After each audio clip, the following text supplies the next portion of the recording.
Czech border defences, the barbed wire, pillboxes and minefields with which the Czechs had sought to defend their country.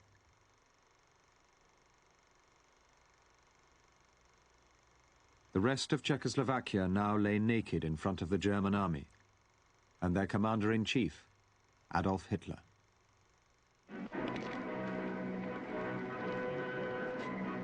Hitler asked the aging President Hacha of Czechoslovakia to Berlin in March 1939 for talks. Hitler humiliated Hacha by keeping him waiting. He was busy that evening, watching one of Goebbels' latest romantic comedies, called A Hopeless Case.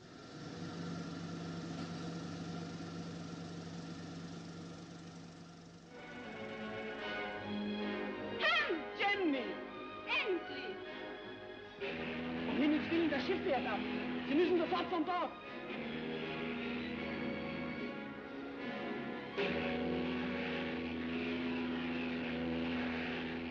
Da ist sie! Jenny! Papa! Papa! Jenny!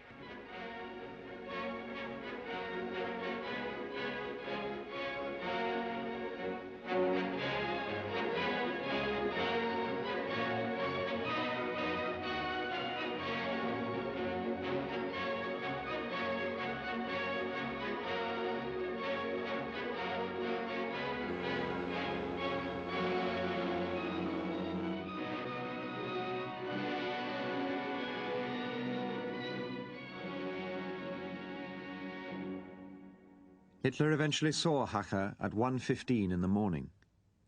He announced that in a few hours' time German troops would invade his country. At 4 o'clock in the morning, the distraught Hacha signed over the Czech people into Hitler's care. As dawn broke, Hitler held a celebration in his office. Manfred von Schröder was there.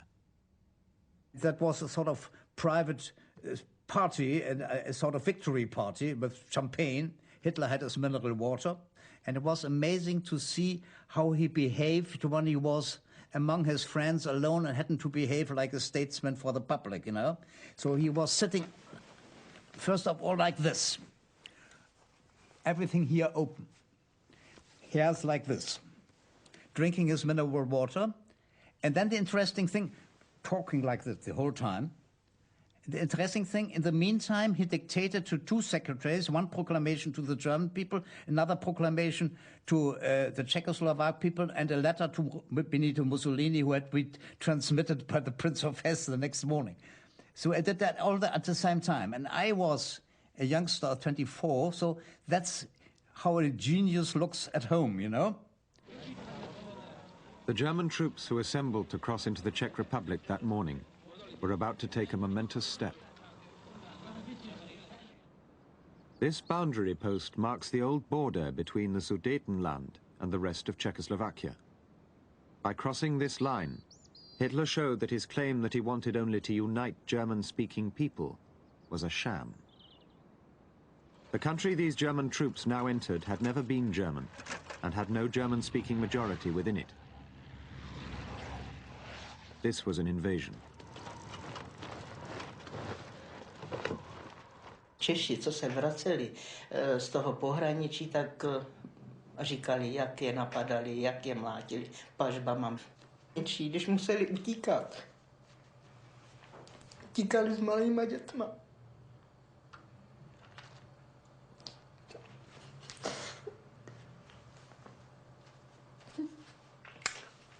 No.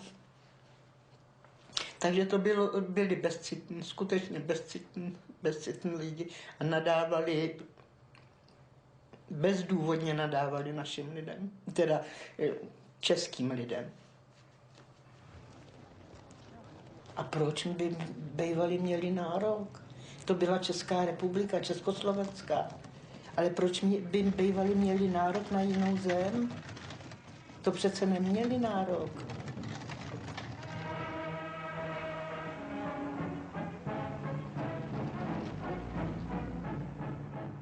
Gone were the cheering faces of Austria and the Sudetenland. This time the German military parade was watched by a silent crowd.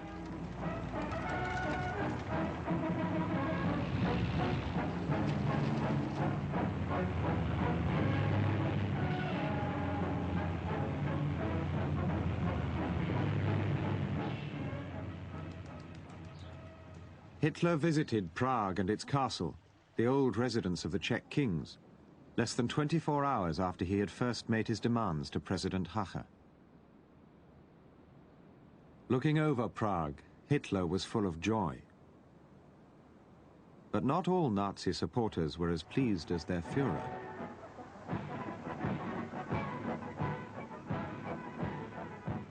That changed the whole history, because from that moment on it was clear that Hitler was an imperialist and wanted to conquer whatever he wanted to conquer, and it was had nothing more to do with the self-determination of the German people as in Sudeten. That was still a task one could accept, but now that was over, and this was really terrible what he did there. And of course this came as a great shock to Chamberlain, because he thought at least Hitler would consult him before doing anything. It opened Chamberlain's eyes. It was rather like Saul on the road to Damascus in some ways. The British knew that Hitler's next demand would be for the return of former German territory now in Poland. This time, Chamberlain pledged to resist. If an attempt were made to change the situation by force in such a way as to threaten Polish independence, why then that would inevitably start a general conflagration in which this country would be involved. Hitler demanded the return of Danzig to Germany, a city that sat in the so-called Polish corridor of land between East Prussia and the rest of Germany. As the crisis intensified, Hitler retreated to the Berghof.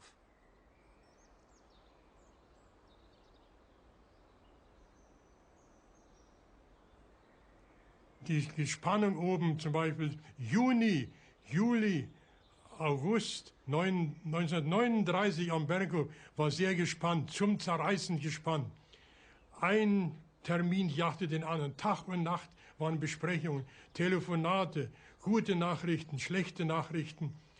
Und dann wurde die Sache mal ganz kritisch, wie bekannt wurde, dass England mit Polen noch einen Beistandspakt geschlossen hat. Da geriet Hitler außer sich und wurde mürrisch. Hitler's dream of a grand alliance with Britain lay in ruins. In its place, he faced war with Britain and France if he did what he wanted and invaded Poland. He needed a radical solution to his problems. Von Ribbentrop, leaving Berlin for Moscow, ushers in a new, incomprehensible chapter in German diplomacy. What has happened to the principles of Mein Kampf? Equally, what can Russia have in common with Germany to throw over the peace front if she had?